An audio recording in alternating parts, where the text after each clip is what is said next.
It's a perfect situation. Hello, this is Liz. Welcome to my little urban homestead. The stations grew wild in the polytunnel.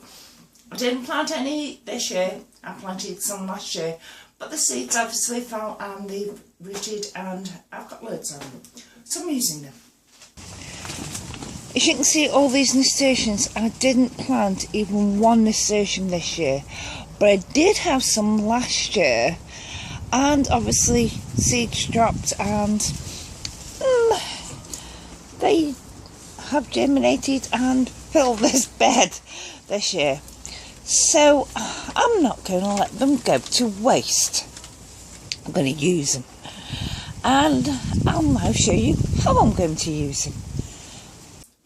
I picked a couple of hours ago a bucket full of nasturtium leaves because I'm going to make some pesto, and I thought I'd bring you along for it. So what I'm going to do now is sounds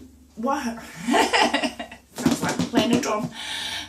What I'm going to do now is wash all these leaves up, and then I'll bring you back. There is my colander full of the nasturtium leaves. Now, pesto is normally made with basil leaves, but I'm plagued by slugs and snails, and they love basil. So if I grow it, they get it before I do. And I've had, I feed my slugs and snails really well as it is. But they don't seem to like these nasturtium leaves. Cuckoo clock going, sorry. But they don't seem to like nasturtium leaves. Probably because they've got a slight peppery taste, and they don't like that.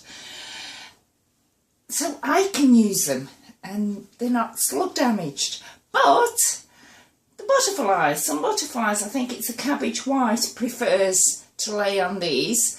So like last year, the nasturtiums I grew were covered in caterpillars, which is fine. I can't eat them, but I gave them to the chickens. They enjoyed them. This year, I've got no caterpillars on them because I checked them over while I was washing them. So I'm doing away with the middleman, because the chickens will actually have all these stems that came in with the leaves and a few of the flowers. In fact, I'll probably eat the flowers instead, because you can. And nasturtiums are very good. You can have the leaves, you can eat the flowers. I'm not too keen on nasturtium flowers, but you can do, not a problem.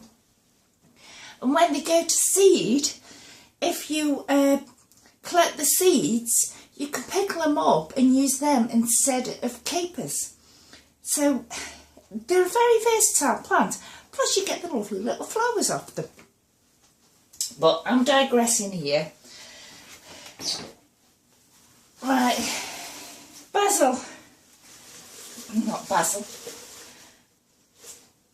nasturtium leaves in your food processor. There's quite a few there. I'm making quite a few up. And I've got, same with me as per usual, I don't measure things, weigh things out or anything like that. Just bunk it in. And so that's what I'm doing. I've also got some walnuts here, because this is basically classed as a poor man's pesto. Nasturtium leaves are cheaper and more abundant and easier to grow than basil, and it uses any other nuts. I've got walnuts, I've used hazelnuts in the past, even almonds.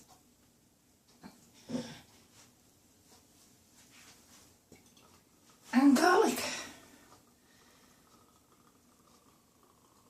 using extra virgin olive oil. Put the lid on. Can you see? I'll probably do another lid. And waz it up. I've had some jars sterilising and they're now done. So I want them to cool because I don't want to put this in hot jars. So they've been sterilised. I just boiled them in hot water for about 10 minutes. I might not need both jars, but I'd rather have two done and ready for me use than have one and need to sterilise another one up.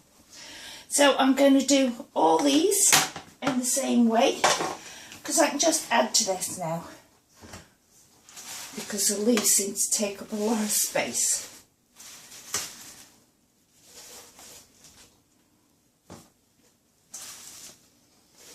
Oh, I can smell the garlic. Put a bit more in.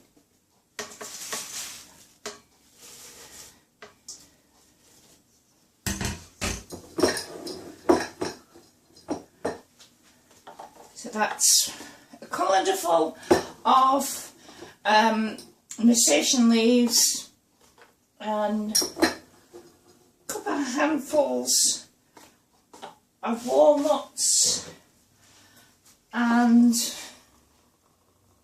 I don't know, a good drizzle of extra virgin olive oil. And whilst they're up,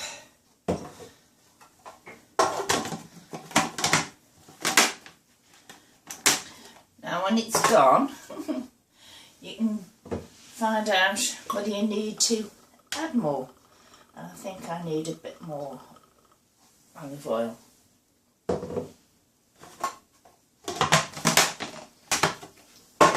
And a spatula and work it away from the sides.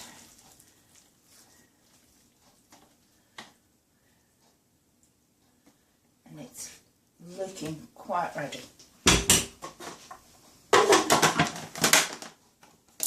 That's it, it's all done, but I like to have chunky bits of walnut in.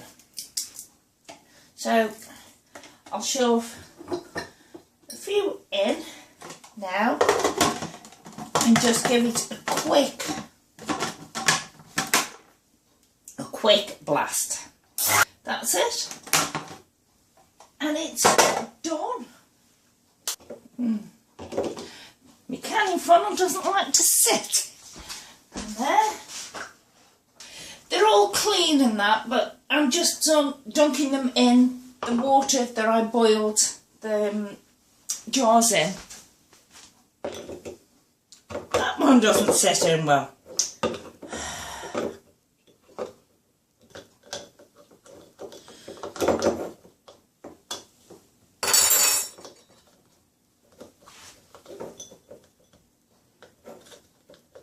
And that doesn't sit in well either. Never mind, I'll just have to try. I haven't got any other sort of funnels anyway.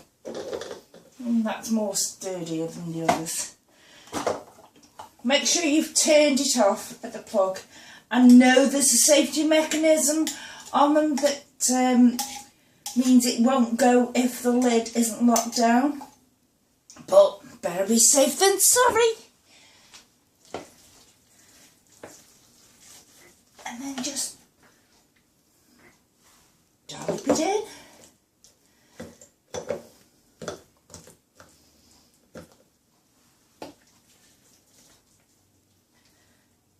Now if there isn't enough olive oil in it for your liking, add some more when you're actually using it. That's what I do. Whoops. Oops.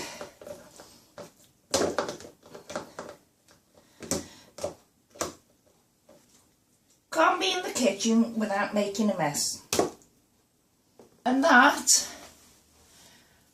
I'll actually store in the refrigerator for about a month. If I haven't used it all up in a month, then I will portion it off and put it in the freezer. But in fact, actually, I could do with a little bit more olive oil in it, because the olive oil does help to preserve it. As I say, you can just stir it around, and then you can put it on your pasta. You can add cheese to it, however you would normally use a pesto. That's it. Lovely. So there you have it. Quick, simple, cheap. A jar. These aren't quite a pint size jar, so it's about 3/4 of a pint, something like that. And with that, it's easy, a pint of pesto. Like I said, you can add more if you want more. That's the beauty of making things yourself. You can add things to them or take things out to your taste. Thank you. Bye.